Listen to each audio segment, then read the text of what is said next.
Работникот има право на заштита при работа согласно пропишаните мерки и нормативи за заштита при работа. Секој има право на работа, слободен избор на вработување, заштита при работењето и материјално обезбедување за време на привремена невработеност. Или накратко, начелото за безбедност и здраве при работа е уставна категорија. Ова го пишува во членот 32 од Уставот на Република Македонија. Работодавачите имаат генерална обврска да обезбедат безбедност и здравје при работа на сите своји вработени во секој дел од нивното работење. Од друга страна пак, работниците имаат обврска да се грижат за сопствената, меѓутоа и за безбедноста и за здравјето на сите луѓе кои што работат заедно со нив. Се разбира во согласно со обврските и инструкциите кои што им се дадени од страна на работодавачот. Но ова е она што го носи хартијата. Што носи реалноста и работата на терен? Бројките кои ги даваат постојаните истражувања и анализи зборуваат за зголемување на повредите и несреќите при работа во Македонија. Само до септември годинава загинале 22 работници, што е речиси исто со цела 2017 година, кога беа регистрирани 24 несреќи со смрт и 134 повреди на работници.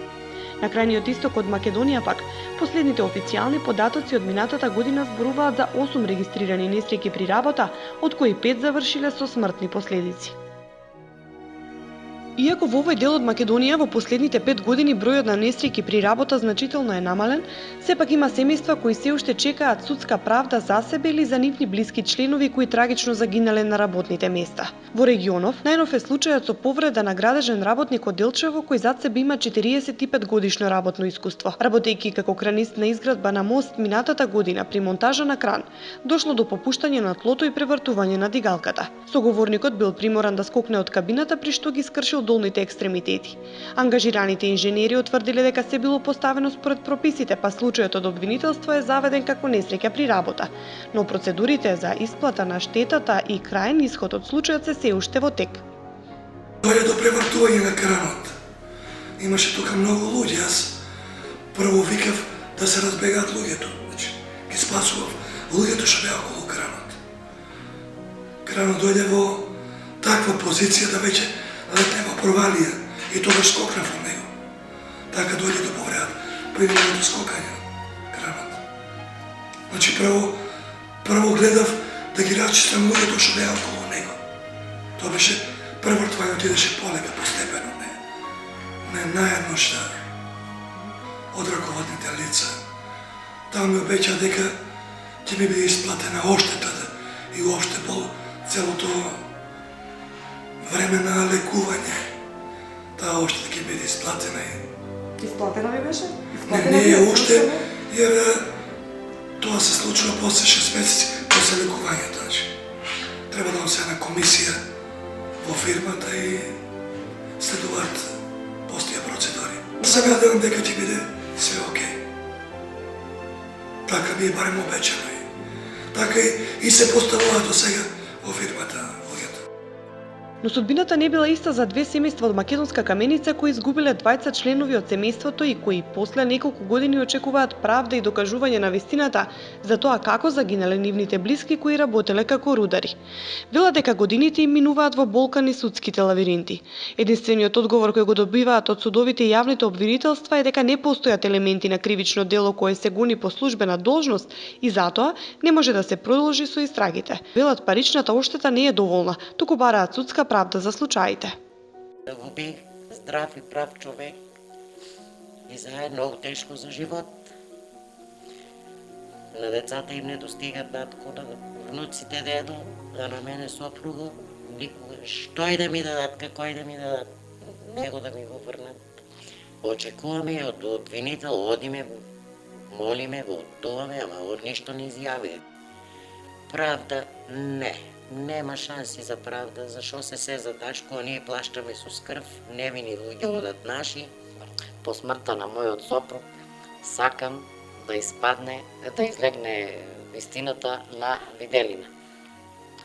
А документите си стојат у фиок или предметите си стојат, ништо не подкренува јавниот обвинител, сон не вика имате ли докази вие да докажете? Викам, обвинителе, доказите са пред тебе, предметот е пред вас, може да прочитате се. Много е тешко да загубиш еден човек, здрав, прав, се. да го испратиш од дома и да го чека. По подолго време без несреќи на крајот од октомври годинава во рудникот Саса полесно беше повреден работник. Тогаш оттаму изјавија дека се преземени сите процедури за утврдување на околностите кои довеле до овој настан и се преземени процедурите за безбедност и здравје при работа во компанијата. Грижата за безбедноста при работа и здравјето на вработените има највисок приоритет во рудникот Саса. За да се постигне висок степен на безбедност и заштита при работа, рудникот ги имплементира најстрогите меѓународни практики и стандарди, вклучувајќи го и системот за управување со безбедноста и здравјето при работа. Во тие рамки, помеѓу останатото, секој вработен е обезбеден со комплетна лична заштитна опрема. Се организираат редовни обуки за сите вработени на теми од областа на безбедноста и здравјето при работа.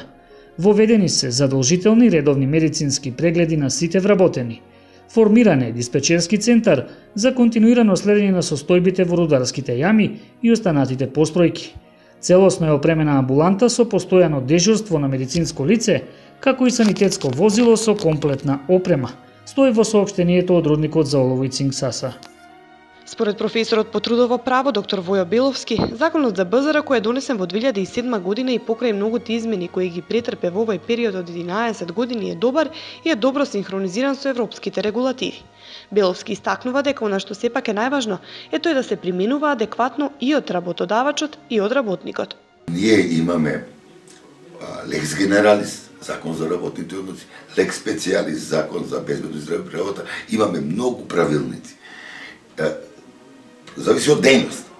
Имаме рударство, хемиска индустрија, текстилна индустрија. Во Министерството за труд и социјална политика има правилници за секоја област. Надлежните за овој сектор во поголемите компании во овој регион од Македонија тврдат дека ги имаат сите потребни елаборати и правилници за безбедна работа. Во оваа насока тие воведуваат и развиваат нови системи по примерот на развиените земји и постојано следат трендови. Имаме направено за секој работно место проценка на ризик, кој е законски, и по таа проценка на ризик ние знаеме на кој работен каква опрема да го делиме. Значи тој доаѓа тука, му даваме опрема и почва да работи. Одма веќе наредниот ден, сигурно да првите 2-3 дена го правиме тоа, се прави обука на истиот работен за работата на машината, за познавањето на проблемите, ризиците кои може да се сретне во работата. Тоа го прави исто така стручното лице, со кое е склучен договор.